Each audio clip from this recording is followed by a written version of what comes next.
رسول الله. الحمد لله رب العالمين، نحمدك اللهم على نعم يؤذن الحمد بازديادها، ونصلي ونسلم على نبيك محمد هادي الأمة لرشادها، وعلى آله وصحبه ما قامت التروس والستور لعيون الألفاظ مقام بياضها وسوادها، وأشهد أن لا إله إلا الله وحده لا شريك له، وأشهد أن سيدنا محمدا عبده ورسوله لا نبي بعد. اللهم صل وسلم وبارك على نبينا محمد وعلى آله وصحبه أجمعين. أما بعد، فقال الله تعالى في القرآن الكريم: أعوذ بالله من الشيطان الرجيم، بسم الله الرحمن الرحيم. Semoga selalu disampaikan Allah lewat lisan kita masing-masing, melalui lisan kita masing-masing kepada baginda Nabi Muhammad sallallahu alaihi wasallam. Sekali lagi, di banyak pertemuan saya sering menyampaikan, baca solawat itu memang langsung dari lisan kita masing-masing. Setiap hari, setiap pagi dan setiap sore, baca solawat itu nggak bisa diwakili, Bapak. Nah, misalnya saya tinggal dekat masjid nih, Pak Ustadz, saya tinggal dekat masjid. Masjid sudah banyak bersolawat, saya di rumah diam aja gitu. Bukan begitu, ya. Salawat itu tidak bisa diwakilkan. Memang dianjurkan setiap pagi, setiap sore, setiap waktu, kalau memang bisa sempat gitu kan, kita baca salawat kepada Nabi sallallahu alaihi wasallam. Karena memang begitulah yang dianjurkan, ya. Inna Allaha wa malaikatahu yusalluna 'alan nabi ya ayyuhalladzina amanu sallu 'alaihi wa sallimu taslima. Berbahagialah hamba yang selama hidupnya banyak membaca salawat dan salam kepada baginda Nabi. Berbahagialah hamba yang selama hidupnya punya keinginan yang besar untuk menghidupkan sunnah-sunnah Nabi dalam kehidupannya. Baiklah, di kesempatan yang mulia ini pertemuan pertama saya setelah Ramadan. Saya secara pribadi dan keluarga mengucapkan selamat Hari Raya Idul Fitri. Mohon maaf lahir batin, taqabbalallahu minna wa minkum sholihal a'mal. Semoga amalan-amalan kita terutama selama bulan Ramadan diterima oleh Allah Subhanahu wa taala. Semoga harapan-harapan, ya, segala doa yang telah kita sampaikan kepada Allah selama bulan Ramadan, setelah Ramadan ini kita menunggu atau menuai apa-apa yang telah kita sampaikan. Saya ingin menyampaikan, seorang muslim dan muslimah setelah Ramadan itu semestinya semakin semangat, Pak. Ceria setelah Ramadan. Kenapa kita harus ceria dan semangat? Karena saya mengumpamakan, selama Ramadan kita sudah berusaha untuk memaksimalkan, ya, amal ibadah kita, puasa, sholat tarawih, qiyamul lail, banyak-banyak berdoa, bersedekah dan lain-lain. Terutama berdoa. Ya, saya yakin kaum muslimin, kaum muslimah itu sangat banyak sekali berdoa selama bulan Ramadan. Ya enggak, Pak? Beda dari bulan yang lain.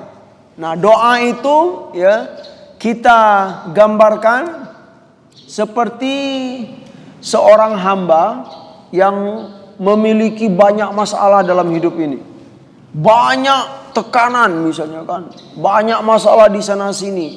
Kemudian dia suntuk, tertekan. Lalu dia menemukan seseorang yang baik, yang soleh, yang taat kepada Allah. Kemudian dia bercerita kepada seorang hamba itu. Nah, itulah perumpamaan seorang hamba yang menyampaikan doa kepada Allah Subhanahu wa taala. Kira-kira kalau kita banyak masalah, kemudian ada tempat bercerita, gimana rasanya setelah itu, Pak? Senang atau semakin berat, Pak? Semakin senang, Pak. Ya, ringan lah minimal gitu, ada tempat bercerita. Begitulah kita berdoa, Pak, ya. Begitu banyak permasalahan, tekanan hidup dan apalah cobaan hidup, kemudian kita menyampaikan kepada Allah Subhanahu wa taala. sudah kita sampaikan, terutama selama bulan Ramadan, kita sampaikan kepada Allah, ya Allah, begini keadaan kami, begini ya, ini harapan saya ya Allah ke depan, ini harapan saya, ini cita-cita saya ya. Perbaikilah keluarga saya, jadikanlah anak-anakku anak yang soleh. Semuanya kita sampaikan. Kira-kira setelah berdoa yang banyak itu, lega nggak kita Bapak Ibu? Ya sudah pasti lega gitu kan, ringan gitu, ceria. Jadi setelah bulan Ramadan ini, ya semestinya kaum muslimin, ya, hamba Allah itu harus ceria, jangan lesu, jangan nggak ada semangat Pak. Ya. Selama bulan Ramadan semangat beribadah. Nah setelah lebaran lesu Pak. Ya ngaji lagi. Ya puasa lagi. Oh itu bahaya. Ya. Dan boleh jadi kalau kita merasakan hal itu, ya, merasa berat, merasa lesu beribadah setelah bulan Ramadan, itu boleh jadi Pak, ya, sebagai tanda yang tidak baik. Tanda bahwa amalan kita diragukan selama bulan Ramadan, ya. Tetapi kalau hamba yang setelah Ramadan dia semakin ceria, semakin semangat beribadah gitu, semakin tercerahkan, ya, kita berhusnuzon kepada Allah Subhanahu wa taala. Semoga itu menjadi tanda baik. Tanda baik dari apa? Dari amalan-amalan kita selama bulan Ramadan diterima oleh Allah Subhanahu wa taala. Silakan kita perhatikan diri kita masing-masing, jamaah sekalian. Baiklah, di antara pesan yang paling penting, ya, dari sekian banyak ajaran Nabi kita Sallallahu Alaihi Wasallam, yaitu selalulah mencari ilmu, ya, perdalamilah ilmu, ya, terutama ilmu yang dengan ilmu itu kita semakin kenal dengan Allah Subhanahu Wa Taala. Kita semakin menyadari tujuan hidup kita itu apa Bapak Ibu, ya.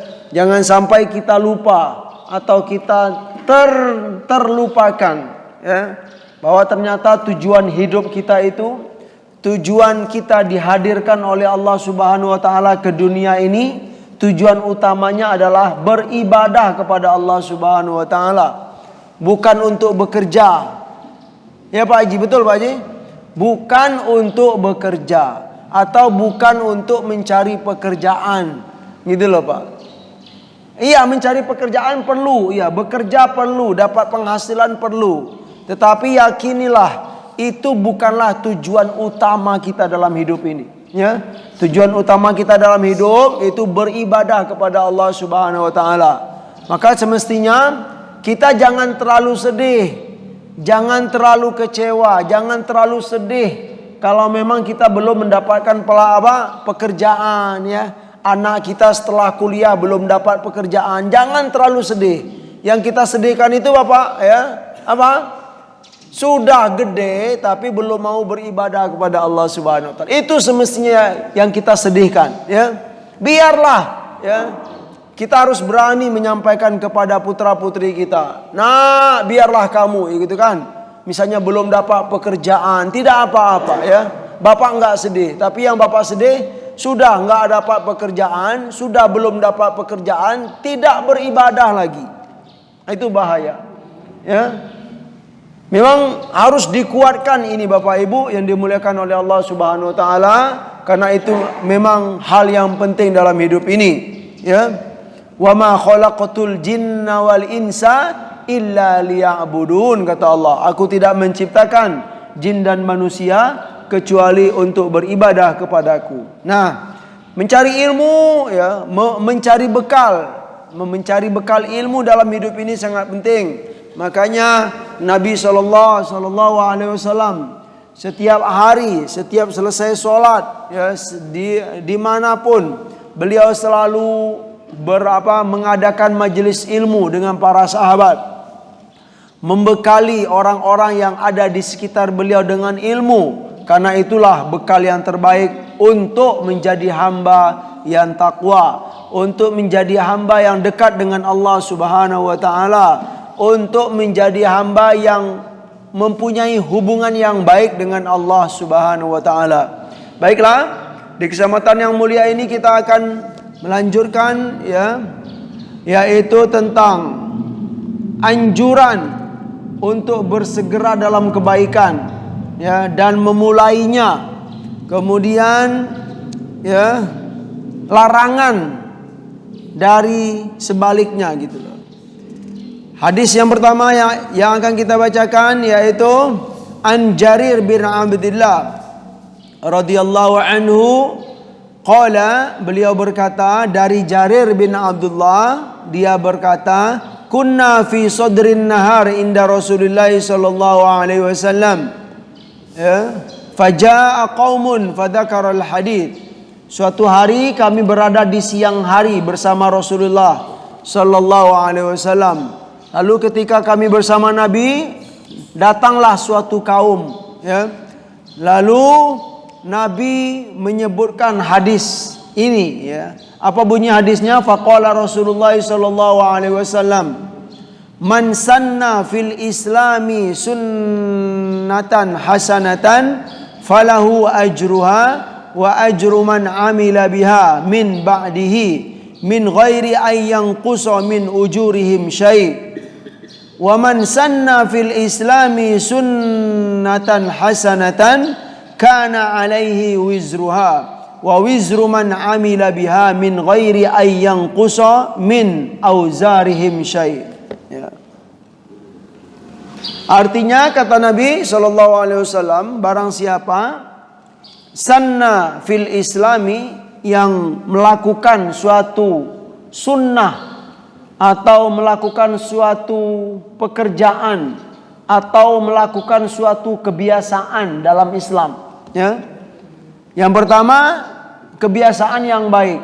Barang siapa yang melakukan suatu perbuatan yang baik, suatu kebiasaan yang baik dalam Islam, maka dia mendapatkan pahala perbuatan tersebut, ya, dan pahala orang yang melakukannya. Nah, gitu loh. Kita, ya, contohnya Bapak Ibu melakukan sebuah kegiatan yang baik dalam masyarakat, ya. Misalnya, ya, membersihkan got yang misalnya got yang tersumbat misalnya, Pak, ya. Itu kalau kita lihat hal-hal sepele gitu, ya. Tetapi sangat bermanfaat bagi lingkungan, ya, membersihkan got atau saluran air yang berhubungan dengan seluruh masyarakat gitu kan. Kita perbaiki, ya, saluran air yang tersumbat. Kemudian kita memulai. Kemudian orang lain pun juga mengikuti, ya, melanjutkan perbuatan yang baik tersebut. Maka kata Nabi, ya, dia mendapatkan pahala yang telah ia lakukan dan pahala orang yang mengikutinya, Pak. Wah, ini bagus sekali gitu kan. Semakin banyak orang mengikuti kita dalam kebaikan, maka semakin banyak pula, ya, kebaikan yang kita dapatkan. Dan kebaikan itu tidak mengurangi pahala, ya. Tidak mengurangi pahala yang ia kerjakan, atau juga tidak mengurangi pahala yang mereka lakukan. Pokoknya Allah Maha Pemurah. Yang jelas kaedahnya, kalau kita melakukan sesuatu yang baik kemudian diikuti oleh orang lain, insya Allah kita akan mendapatkan pahala, ya, sebagaimana orang lain juga melakukannya, ya. Contoh di masjid ini, betapa banyak orang yang berperan, ya, dalam membangun masjid ini, ya. Terbangunlah masjid. Setelah terbangunnya masjid, orang banyak sholat. Itu semua sekian banyak orang yang beribadah di masjid ini, Pak. Orang yang berperan dalam pembangunan masjid itu dapat kebaikan, kata Nabi sallallahu alaihi wasallam, ya. Dapat kebaikan sampai kapanpun, ya. Itu berjalan. Jadi penting sekali untuk kita bersemangat dalam melakukan dan memulai sebuah kebaikan. Begitu juga kita harus khawatir, kita harus takut, ya, untuk melakukan sebuah pekerjaan atau sebuah kebiasaan yang buruk, yang mana kebiasaan yang buruk itu nanti diikuti oleh orang. Nah, ini bahaya, Pak, ya. Kalau kita berbuat kesalahan, ya, Kalau hanya untuk kita saja ya mungkin bisa beristighfar kepada Allah Subhanahu wa taala. Tapi kalau kita berbuat kesalahan, ya kebiasaan yang buruk diikuti orang, ratusan orang ngikuti gitu kan, ribuan orang mengikuti. Bahaya Pak. Kita akan mendapatkan dosanya seperti apa yang mereka lakukan. Nah, ini kaidah yang sangat penting yang menurut sepertinya sepele, sederhana gitu loh, tetapi memang harus kita hindari. Dan itu tanpa mengurangi ya dosa orang yang berbuat. Pokoknya dapat semuanya. Semakin banyak orang yang mengikuti kebiasaan buruk atau perbuatan buruk tersebut, ya, maka dosa itu akan tetaplah mengalir. Ya, mungkin ini kita sering mendengar dengan istilah apa Bapak Ibu? Istilah pahala jariah. Nah, itu dia. Atau dosa jariah. Dosa jariah itu bahaya. Pahala jariah itu bagus. Apa saja?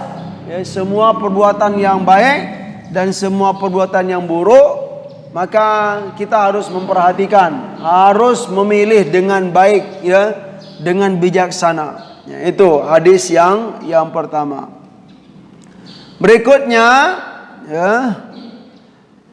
wa inda at-Tabrani min hadisi Wathilah bin al-Asqa bilafz, ya, dalam lafaz lain, ya, dari Imam Tabrani gitu dengan lafaz lain, falahu ajruha ma amila biha fi hayatihi wa ba'da mamatihi hatta tutraku. Nah, dalam riwayat lain, ya, hadis ini dipakai dengan lafaz yang agak sedikit berbeda. Jadi kalau kita melakukan sebuah perbuatan yang baik kemudian diikuti oleh orang, ya, maka kita mendapatkan pahalanya selagi. Nah, itu dia. Kalau di sini pakai lafaz selagi. Ya, ma amila biha fi hayatihi wa ba'da mamatihi hatta tutrak. Ya. Di saat kita melakukan perbuatan yang baik, ya, kemudian diikuti oleh orang, maka kita akan mendapatkan pahala, ya, pahala perbuatan yang baik itu selagi atau selama, ya, hidup kita dan selama mati kita, Pak. Subhanallah, ya, fi hayatihi wa ba'da mamatihi. Itu bahasa atau lafaz atau format atau narasi yang kita dapatkan dalam riwayat lain ini, ya. Berarti memang nggak putus-putus, Pak. Ya, selagi kita hidup, ya, perbuatan yang baik yang dilakukan oleh orang juga, insya Allah kita akan mendapatkan, ya, pahalanya. Ya, sampai kita mati, wa ba'da mamatihi. Ya, setelah kita meninggal, perbuatan yang baik yang ditiru orang itu akan mengalirkan pahala kepada kita. Ya, hatta tutrok. Nah, ada lafaz dari Nabi Sallallahu Alaihi Wasallam, sampai kapan pahala itu tidak mengalir lagi kepada kita, hatta tutrok. Hatta tutroka itu artinya sampai perbuatan itu ditinggalkan oleh orang. Gitu dia. Kalau perbuatan baik itu ditinggalkan oleh orang, maka terputus pahalanya. Begitu juga dengan dosa. Perbuatan yang buruk, ya, kita melakukan perbuatan yang buruk kemudian dicontoh oleh orang banyak, ya, maka selagi, ya, perbuatan itu dilakukan oleh orang selama hidup kita dan selama mati kita, maka dosanya akan mengalir. Sampai kapan dosa itu akan stop? Hatta tutroka, kata Nabi, sampai perbuatan yang buruk itu ditinggalkan oleh orang. La ilaha illallah, Pak.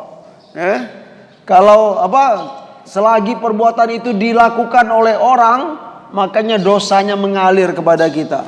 Repot sekali rasanya, ya. Makanya harus berhati-hati, ya, dalam hidup ini, ya, untuk bersikap, ya, berbuat atau membuat sebuah keputusan, yang mana sebuah keputusan itu akan ditiru oleh orang. Kalau memang baik, syukur alhamdulillah. Tapi kalau memang buruk, ya rugilah kita gitu kan. Khawatir ya perbuatan buruk itu ditiru oleh orang. Ya, subhanallah. Wazada, dan ditambahkan juga ya ada lafaz man mata murabitan jara alaihi amalul murabit hatta yub'atsa yaumal qiyamah. Barang siapa yang meninggal, yang mati dalam keadaan murabiton. Murabiton itu Bapak Ibu maknanya adalah seorang pejuang di medan perang, ya. Dia misalnya seperti tentara lah. Tentara yang berjuang menjaga agama Allah, sedang berjuang itu dia meninggal, ya. Maka ya dia akan mendapatkan pahala dalam perjuangannya itu sampai dia dibangkitkan oleh Allah Subhanahu wa taala di hari kiamat. Istilah murabiton itu bagus, ya. Orang seperti apa, Pak? Seperti tentara yang sedang berjuang atau tentara yang sedang menjaga sedang menjaga ya sebuah keamanan negerinya, ya. Kalau niatnya memang baik ya untuk lillahi ta'ala mendapatkan pahala dari Allah Subhanahu wa taala, maka dia disebut dengan murabiton. Kalau meninggal sedang berjuang tersebut, ya sedang menjalankan tugas tersebut, ya, dia meninggal maka dia akan mendapatkan pahala sampai dia dibangkitkan nanti di akhirat oleh Allah Subhanahu wa taala. Ini murabiton, istilah murabiton. Selanjutnya hadis berikutnya, dia mirip-mirip, ya. Wa an Abi Hurairah radhiyallahu anhu anna Rasulullah sallallahu alaihi wasallam qala, dari Abu Hurairah radhiyallahu anhu bahwa Rasulullah sallallahu alaihi wasallam bersabda, man da'a ilal huda, man da'a ila huda kana lahu minal ajri mithlu ujuri man ittaba'ahu la yanqusu dhalika min ujurihim syai'a wa man da'a ila dolalatin kana alaihi minal ithmi ya mithlu athami man ittaba'ahu la yanqusu dhalika min athamihim syai'a. Ya. Dalam hadis ini kata Nabi, barang siapa yang mengajak kepada huda, sebuah petunjuk, jalan yang baik. Nah, itu bahasanya. Kalau lapas yang dalam hadis yang sudah kita bacakan tadi, barang siapa yang berbuat kebaikan, yang mencontohkan suatu kebiasaan yang baik dan perbuatan baik. Dalam hadis yang kita baca sekarang, barang siapa yang mengajak kepada huda, kata Nabi, mengajak kepada kebaikan, ya, maka dia akan mendapatkan pahala orang yang mengikutinya. Satu orang dapat pahala satu orang tersebut, 10 dapat 10 Bapak Ibu. 100 orang yang mengikuti dapat pahala 100. Misalnya kita mengajak orang, bapak-bapak sekalian, ya, mari kita sholat berjamaah ke masjid. Nah, jangan ya selagi ada kesempatan jangan tinggalkan sholat berjamaah di masjid. Didengar oleh orang, 10 orang mengikutinya, 100 orang mengikutinya, 200 mengikuti ajakan tersebut. Ya, maka dia akan mendapatkan pahala orang yang mengikutinya, Pak. Subhanallah. Bapak-bapak, mari kita setelah Ramadan ini ya rajin baca Al-Quran seperti kita dalam bulan Ramadan. Ya, pertahankan baca Al-Quran. Ya, diikuti oleh orang. Dia rajin baca Al-Quran. Semakin banyak orang yang mengikuti, maka dia akan mendapatkan, karena itu adalah mengajak kepada huda. Huda itu adalah petunjuk atau jalan hidayah. Nah, tanpa mengurangi pahala, tanpa mengurangi pahala mereka, ya, mengurangi sesuatu pun dari pahala mereka, ya. Allah Maha Kaya. Orang yang mengikuti tersebut dapat pahala dan orang yang mengajak juga dapat pahala. Berikutnya, wa man da'a ila dolalatin, dan barang siapa yang mengajak kepada dolalah, kepada sebuah kesesatan, ya, ngomong ini sebuah kemungkaran, kemudian diikuti oleh orang, maka dia akan mendapatkan dosa orang yang mengikutinya. Semakin banyak orang yang mengikuti kesesatan tersebut, maka semakin banyak pula dosa yang akan ia tanggung, tanpa mengurangi dosa mereka sedikit pun. Ini berbahaya. Ya, subhanallah. Kita mengajak sesuatu yang tidak baik kemudian diikuti oleh orang, maka itu sangat berbahaya sekali dalam hidup ini. Sampai kapan? Ya, kita ingat dalam hadis sebelumnya tadi, sampai kapan pahala itu akan terputus? Sampai ditinggalkan oleh orang. Sampai kapan dosa itu tidak mengalir lagi? Yaitu sampai perbuatan yang tidak baik atau kesesatan tersebut ditinggalkan oleh orang. Subhanallah. Jamaah sekalian yang dimuliakan oleh Allah Subhanahu wa taala. Hadis berikutnya, at-targhib fi talabil ilmi wa bayani fadlihi. Anjuran dalam mencari ilmu. Nah, ini bagus. Ya, kita harus mendengarkan Bapak Ibu. Barangkali mungkin kita pernah mendengarkan hadis ini tetapi sudah lupa. Nah, ya, kita sudah tidak ingat. Ya, mungkin sudah jarang menghadiri majelis ilmu. Itu gunanya majelis ilmu. Ya, bukan kita tidak tahu, tetapi kita pernah tahu, ya, cuman sudah lupa gitu Pak ya. Nah, kita diingatkan, ya. Yang pertama, wa an Muawiyah bin Abi Sufyan qala Rasulullah sallallahu alaihi wasallam, "Man yuridillahu bihi khairan yufaqihu fid din." Dari Muawiyah bin Abi Sufyan, ya. Qala, beliau berkata, qala Rasulullah sallallahu alaihi wasallam, Nabi bersabda, "May yuridillahu bihi khairan yufaqihu fid din." Barang siapa yang dikehendaki oleh Allah kebaikan baginya, maka dia akan dipahamkan oleh Allah akan urusan agama ini. Tahu halal haram, Pak. Tahu mana yang baik, mana yang buruk. Nah, itu salah satu ciri atau indikasi, ya. Indikator, ya, atau ya tanda-tanda orang yang diberi kebaikan oleh Allah Subhanahu wa taala, yaitu apa? Dia akan dipahamkan oleh Allah, ya, akan urusan agama ini. Hamba itu dia tahu mana yang layak, mana yang tidak layak, mana yang baik, mana yang buruk, mana yang dosa, mana yang pahala. Nah, bagaimana kita akan mengerti halal haram Bapak Ibu kalau kita tidak belajar ilmu agama ini? Gitu loh. Penting sekali. Dari hadis ini juga kita bisa kuatkan, belajar ilmu agama itu sumber kebaikan, ya. Ingin mencari kebaikan dalam hidup ini, pelajarilah ilmu agama, ya. Jangan ragu, jangan bimbang, ya. Dalam ilmu agama itu terdapat banyak kebaikan, ya. Sumber kebaikan, ya. Tidak cocok, ya, tidak cocok atau bisa dikatakan salah. Dengan banyak belajar agama, orang menjadi sesat, ya. Itu keliru, Pak. Kalaupun memang pernah kita melihat dalam kehidupan kita, perlu dicek gitu lagi, ya. Kenapa dia kok sesat gitu loh. Nah, gitu. Buku apa yang ia baca? Kepada siapa dia belajar? Itu memang dicek, ya. Ya, karena dalam sejarah terbukti Bapak Ibu, ya. Tidak ada orang yang belajar ilmu agama dia sesat. Ya, kalaupun memang ada, ya, buku apa yang ia baca, siapa gurunya, gitu harus dirujuk kembali, ya. Karena begitu kata Nabi, "May yuridillahu bihi khairan yufaqihu fid din." Barang siapa yang, ya, diinginkan oleh Allah Subhanahu wa taala kebaikan baginya, maka dia akan dipahamkan oleh Allah Subhanahu wa taala akan urusan agama, ya. Jangan sampai seorang muslim dan muslimah tidak tahu, ya, hukum meninggalkan sholat 5 waktu. Ini bahaya, ya. Berarti dia tidak memiliki kebaikan, ya.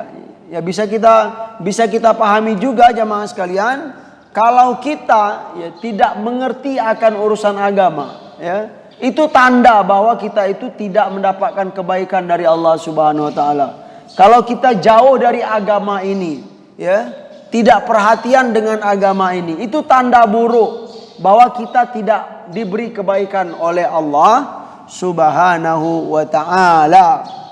Baik. Hadis berikut.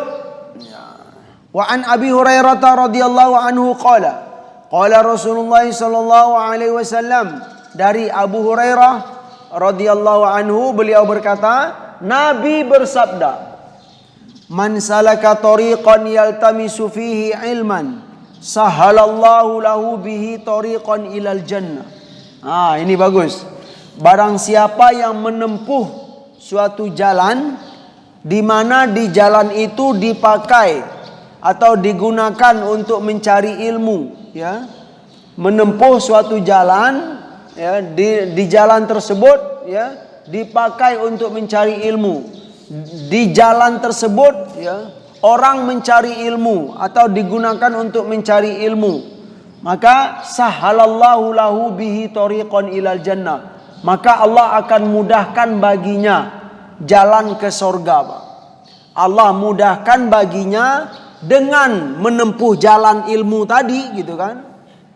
Dengan mempermudah jalan ilmu tadi, maka Allah pun akan mudahkan ia jalan ke surga. Di sini hadis ini bisa kita pahami bahwa jalan ilmu itu mulia dalam Islam. Bukan hanya menuntut ilmu, tetapi orang yang mempermudah orang mencari ilmu, dia dapat kebaikan. Maka dia akan dimudahkan oleh Allah Subhanahu wa ta'ala dalam apa? Jalan ke surga. Maksudnya apa ini Pak Ustaz? Contohnya bagaimana? Contohnya begini.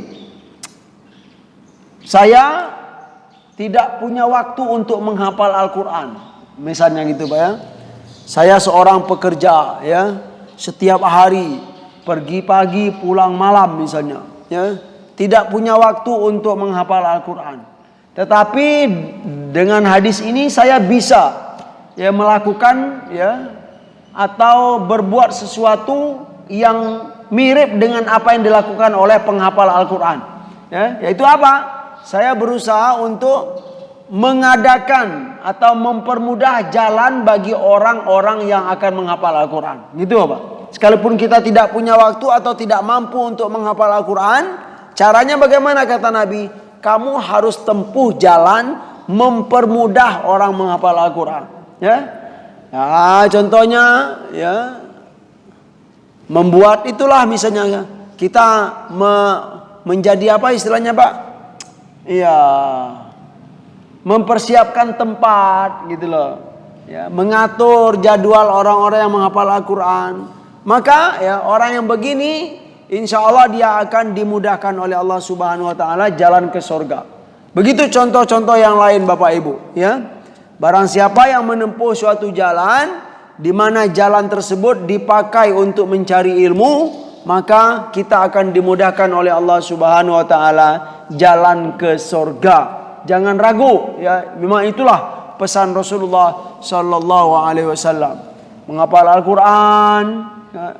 Kemudian apalagi contohnya? Kita tidak punya waktu untuk belajar ilmu agama yang banyak, ya, karena memang sudah lanjut usia misalnya.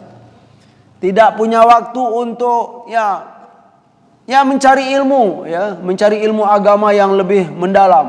Tetapi kita punya kesempatan Pak. Ya, caranya bagaimana? Mudahkan orang, ya, untuk mencari ilmu agama tersebut. Kita dapat kebaikan. Bahkan kita akan dimudahkan oleh Allah Subhanahu wa ta'ala jalan ke surga. Contohnya bagaimana? Ya, mencari misalnya para santri yang mau sekolah ke pesantren, nah gitu loh.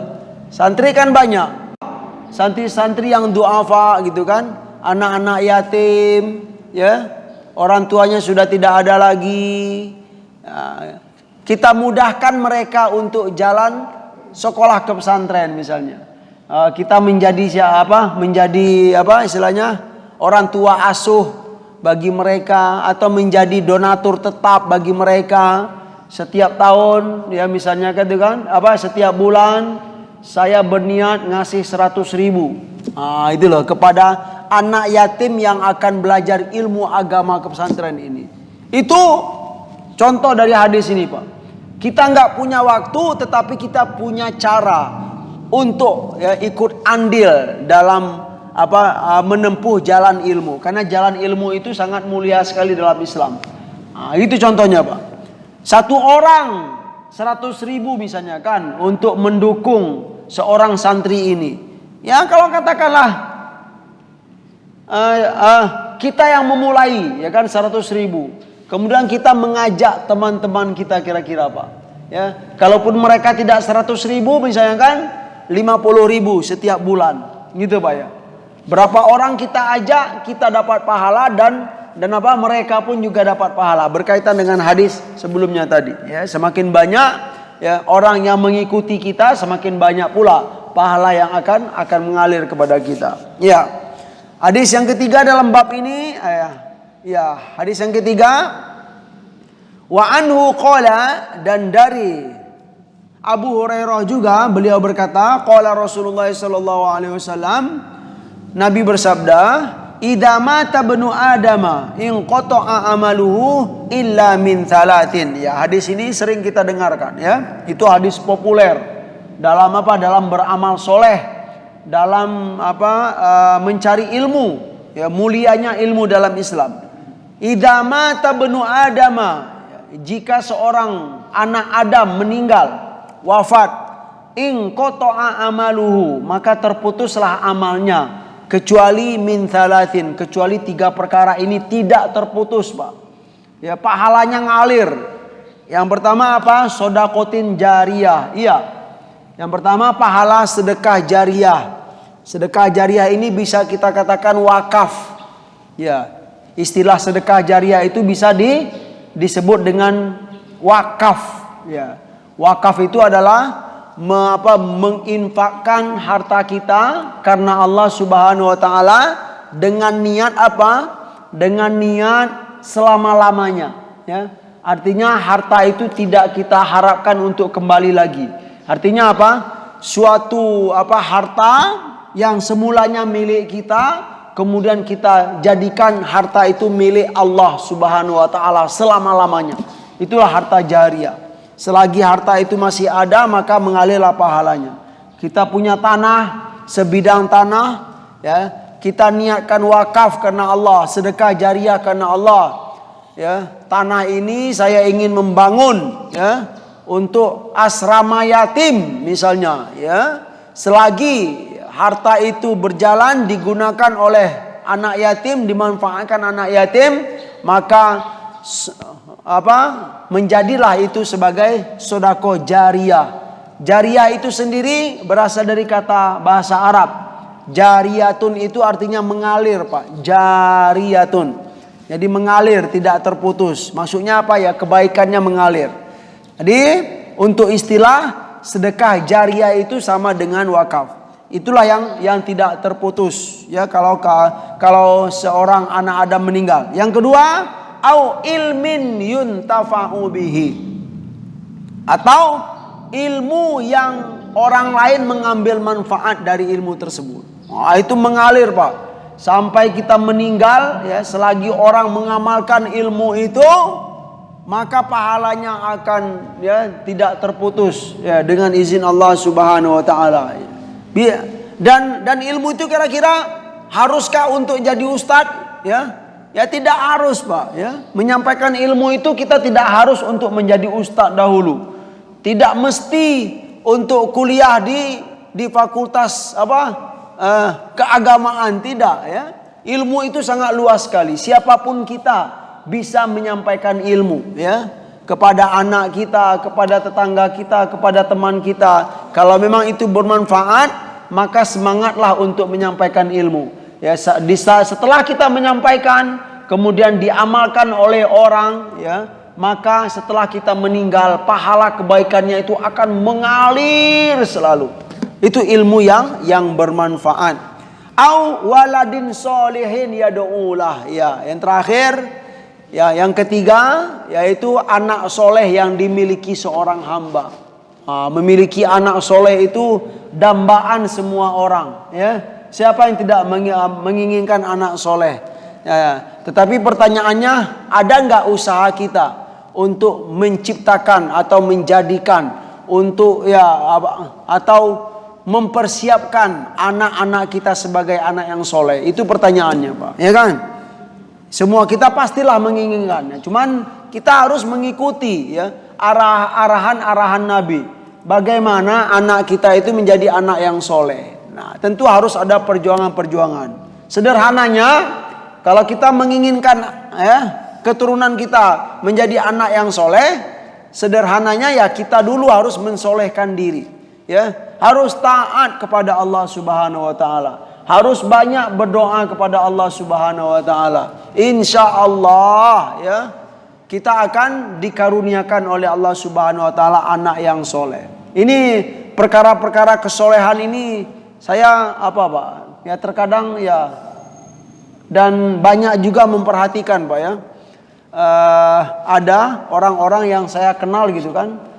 Memang kesolehan itu memang sangat berharga sekali gitu ya. Ada satu contoh gitu Pak ya. Saya punya kenalan. Dia di daerah Jambi sana gitu kan.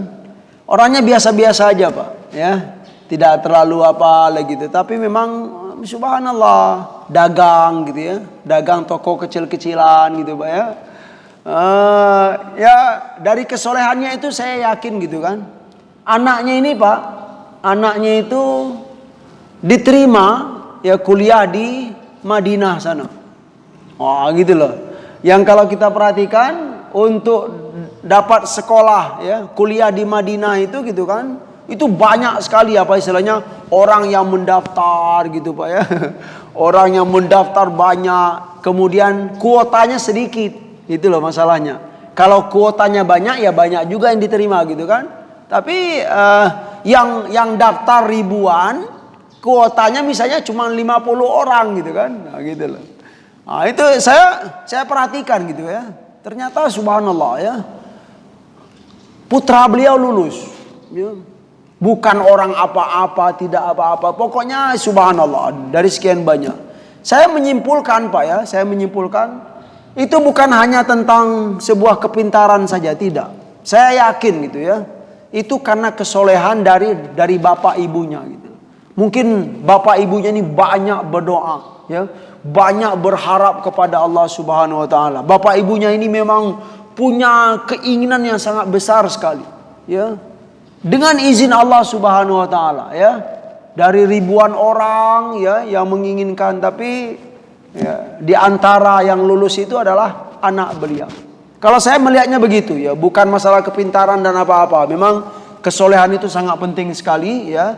Maka menjadi sebuah kemuliaan lah bagi seorang hamba yang dikaruniakan oleh Allah Subhanahu wa taala anak yang soleh, keturunan yang soleh, dan itu akan menjadi kemuliaan juga bagi anak itu dan bagi keluarganya. Ya kan, bukan hanya menjadi anak soleh saja. Di saat kita punya anak yang soleh, anak soleh itu mendapat kemuliaan, dan kemuliaan itu akan juga diberikan oleh Allah kepada keluarganya dan kepada seluruh kerabat dan orang-orang yang ia kenal. Ya, subhanallah, semoga kita dikaruniakan oleh Allah Subhanahu wa taala anak dan keturunan-keturunan yang soleh. Amin, Allahumma amin. Kita diberikan oleh Allah ilmu yang bermanfaat. Kita diberi oleh Allah Subhanahu wa taala kemampuan untuk bersedekah jariah.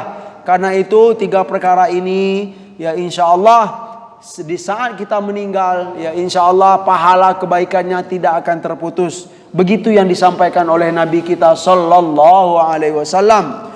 Semoga bermanfaat bagi kami yang menyampaikan dan buat kita semua yang mendengarkan. Subhanakallahumma wa bihamdika asyhadu an la ilaha illa anta astaghfiruka wa atubu ilaik. Wassalamualaikum warahmatullahi wabarakatuh. Baik, hadirin dan rahmat Allah Subhanahu wa taala. Bila ada pertanyaan bisa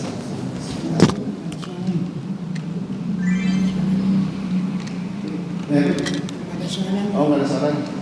Kedengeran? Dekat pertanyaan Pak Haji. Ya, bisa langsung Pak yang ada pertanyaan. Silakan balas. Iya Pak, Masya Allah. Waalaikumsalam warahmatullahi wabarakatuh.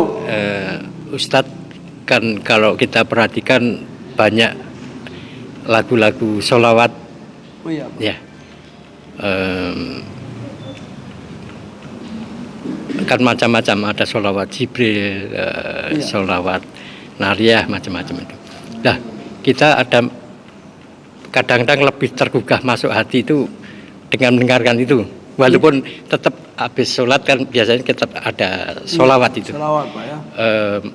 Terus kita mencoba juga nyetel HP kita itu Iya, Pak. supaya tidak hanya kita, mungkin istri kita, anak kita, bahkan kita ada usaha di rumah itu yang datang itu juga mendengarkan, ikut bersolawat walaupun bersenandung walaupun dalam hati. Iya. Itu menurut Ustadz gimana itu? Iya, Ya, itu aja. Masya Terima Allah. kasih. Iya, Assalamualaikum Pak. warahmatullahi wabarakatuh. Secara umum Pak ya, sholawat itu sangat dianjurkan ya. Dalil baca sholawat, senang dengan sholawat, itu ada ya ajarannya. Dan itu menjadi sebuah kemuliaan dalam Islam ya. Fadilah sholawat ya. Orang yang senang mendengarkan sholawat, orang yang yang ya hatinya menjadi tenang mendengarkan sholawat, itu sebuah kebaikan. Pertanyaannya adalah yang mana sholawat tersebut? Itulah. Nah, yang jelas kalau ditanya sholawat apa yang paling afdol, maka jawabannya adalah sholawat yang kita baca dalam sholat. Ya, itu adalah sholawat Ibrahimiyah namanya. Ya, itu sholawat yang paling afdol. Karena memang itu yang diajarkan oleh Nabi dan karena itu yang dipilih oleh Nabi kita SAW dibaca dalam sholat. Maka sholawat itulah yang paling afdol. Bagaimana dengan lapas-lapas sholawat yang lain? Juga bagus ya. Gitu. Untuk mengetahui bagaimana suatu doa itu disebut dengan sholawat ya. Yang penting dalam doa tersebut atau dalam bait-bait syair tersebut harus ada kata ini Pak, Allahumma sholli. Nah, berarti itu disebut dengan sholawat. Allahumma sholli. Yang kemudian Allahumma salim. Ya, kalau ada kata salim berarti itu sholawat dan salam. Sholli, sholawat, salim dan salam. Kalau ada kita mendengarkan kata-kata itu, maka ya semua yang dibaca itu bisa dikatakan dengan sholawat. Sholli wasalim atau sholatan wasalaman. Nah, kalau ada kata-kata itu maka itu disebut dengan sholawat. Ya. Tapi kalau tidak ada kata sholli wasalim, kemudian sholatan wasalaman, ya, kemudian sholla, salama, nggak ada kata-kata itu, sebanyak apapun tulisan bahasa Arab, ya, maka itu tidak bisa dikatakan dengan sholawat, ya. Tetapi dia dikatakan sebagai puji-pujian kepada Nabi atau bahasa Arabnya al-madih atau al-madaih. Ya, madih itu adalah memuji akhlak Nabi. Nah, gitu. Bagaimana hukumnya? Ya boleh, ya kan? Nah, jadi para ulama di negeri Arab sana, orang Arab sana, di antara cara beliau dalam memuji Nabi, mereka bikin syair, Pak. Syair atau syair kalau bahasa kitanya? Syair ya kalau bahasa Indonesia. Ya kalau bahasa Arab itu syair. Syair ya. Kalau istilah kita syair. Kalau syair itu kalau bahasa Arabnya gandum artinya Pak. Ya, tapi kalau bahasa kita syair itu ya syair ya kalau bahasa Arab. Ya tapi begitulah, beda-beda sedikit ya. Jadi kalau bahasa Arab ya syair. Syair itu adalah bait-bait syair ya. Para ulama di negeri Arab sana kalau mereka ingin memuji Nabi di antara caranya apa? Bikin bait syair. Sekian banyak bait syair tersebut ya misalnya 2 lembar 2 halaman ya 2 halaman bait syair, kalau ada dari awal sampai akhir misalnya atau di tengah-tengah atau di bawah pojok bawah ada kata ya kalimat Allahumma sholli atau Allahumma salim, maka itu bisa dikatakan sholawat gitu loh Pak. Atau ada kata-kata sholatan wa salaman ala nabiyina misalnya ala Muhammadin ala sayyidina. Kalau ada kata sholatan wa salaman atau sholli atau wasallim atau sholla Allahumma sallallahu ala Muhammad kemudian wasallama, maka sekian banyak tersebut bisa dikatakan solawat, lapas solawat. Bolehkah kita bacanya? Boleh, nggak apa-apa. Tapi kalau tidak ada kata-kata tadi, misalnya dia nulis 5 lembar nih, nah, tapi dari sekian banyak yang ia tulis tidak ada kata-kata tadi, maka itu tidak disebut dengan solawat. Berarti apa yang Bapak dengarkan di rumah, silakan cek. Kalau ada kata sholli wa salim, maka itu bisa dikatakan solawat. Insya Allah diterima oleh Allah Subhanahu Wa Taala. Itu aja Pak. Yang jelas jangan ragu fadilah tentang baca solawat. Ya, jangan ragu karena solawat itu banyak kebaikan di dalamnya, banyak keberkahan di dalamnya. Insya Allah ya itu di antara cara untuk menenangkan hati. Ya, sekian Pak Agus.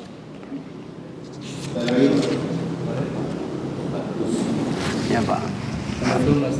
Waalaikumsalam warahmatullahi wabarakatuh. Saya merasa dulu pernah waktu mungkin remaja ya Pak Ustadz ya. Iya Pak. Itu kan sholatnya kan bolong-bolong sih Pak Ustadz ya. Terus orang tua almarhum, kedua orang tua saya juga sebelum meninggal kan sempat sakit, mungkin juga ada yang ditinggalkan sholatnya. Iya iya. Apakah boleh kita menggantikannya ibadah orang tua kita yang terlewatkan atau tidak sempat dijalankan selama hidupnya? Iya iya. Dengan kita menjalankan sholat setelah kita sholat 5 waktu misalkan, kemudian kita mengulanginya lagi sholat sendiri gitu. Itu yang pertama. Terus yang kedua, amalan apa yang lebih bagus antara infak dan sedekah jariyah? Oh iya bagus. Apakah ada derajat, maksudnya level yang lebih baik di antara kedua itu? Iya, Masya Allah. Itu aja Pak Ustadz, makasih. Wassalamualaikum warahmatullahi wabarakatuh. Waalaikumsalam warahmatullahi wabarakatuh. Sangat bagus sekali ya. Bagaimana cara kita untuk menggantikan amal-amal yang telah yang di masa lalu tidak kita lakukan atau memang sengaja kita tinggalkan.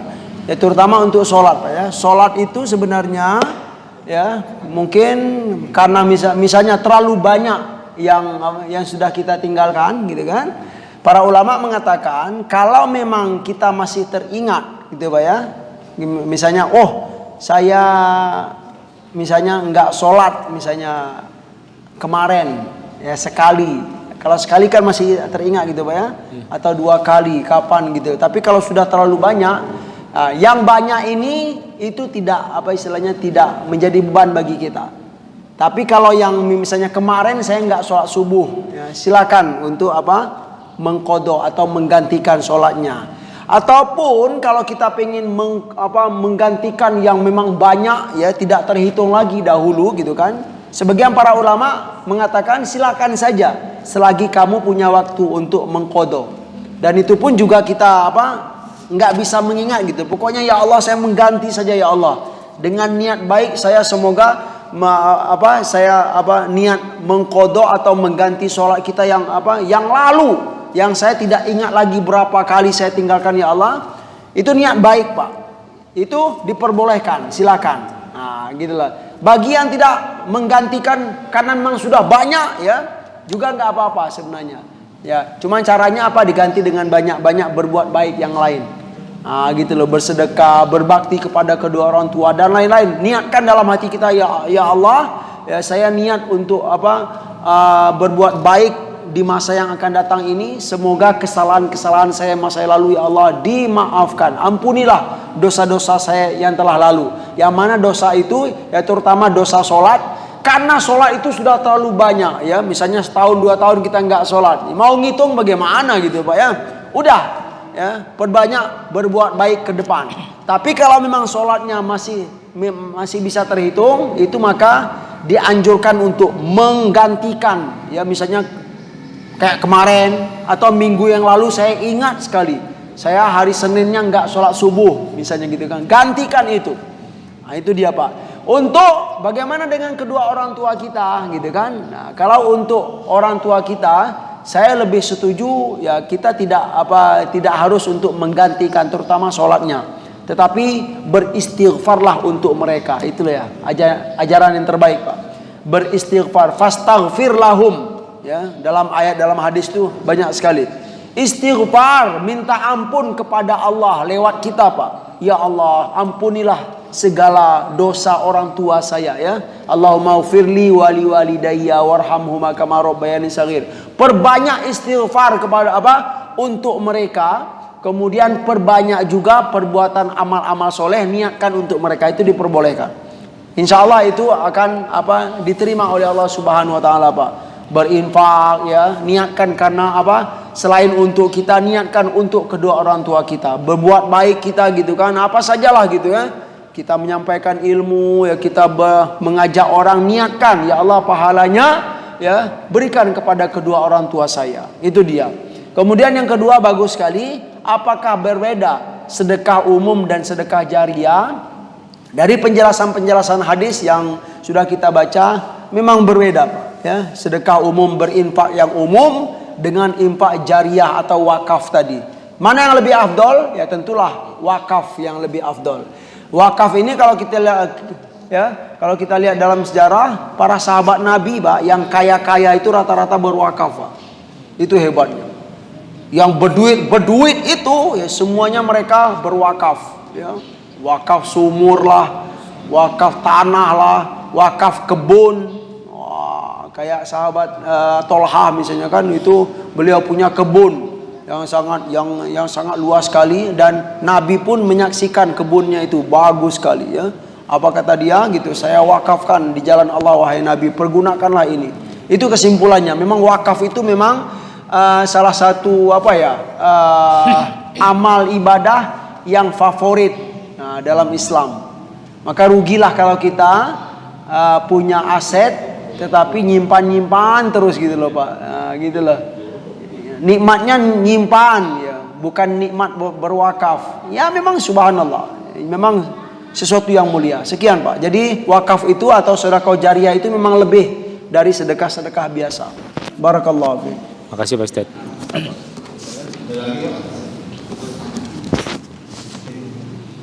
Alhamdulillah. Barakallah. Ya, Masya Allah, kita berdoa semoga pertemuan kita diberkahi dan diridhai oleh Allah Subhanahu Wa Taala. A'udzubillahi minasyaitonirrajim. Bismillahirrahmanirrahim. Alhamdulillahirabbil alamin. Hamdan yuafi ni'amahu wa yukafi mazidah. Ya Rabbana lakal hamdu kama yanbaghi li jalali wajhika wa 'azimi sultanik. Allahumma salli wa sallim wa barik ala nabiyyina Muhammad wa ala alihi wa sahbihi ajma'in. Allahumma ighfir lana dhunubana wa liwalidayna warhamhuma kama rabbayana صغارا ولجميع المسلمين والمسلمات والمؤمنين والمؤمنات الأحياء منهم والأموات برحمتك يا أرحم الراحمين. اللهم إنا نسألك الهدى والتقى والعفاف والغنى. اللهم أحسن عاقبتنا في الأمور كلها وأجرنا من خزي الدنيا وعذاب الآخرة. لا إله إلا أنت سبحانك إنا كنا من الظالمين. اللهم إنا نسألك العفو والعافية في الدنيا والآخرة. اللهم إنا نسألك العفو والعافية في الدنيا والآخرة. اللهم إنا نسألك علما نافعا وعملا متقبلا ورزقا حلالا طيبا. ربنا تقبل منا إنك أنت السميع العليم وتب علينا إنك أنت التواب الرحيم. ربنا آتنا في الدنيا حسنة وفي الآخرة حسنة وقنا عذاب النار. وصلى الله على نبينا محمد وعلى آله وصحبه وسلم والحمد لله رب العالمين.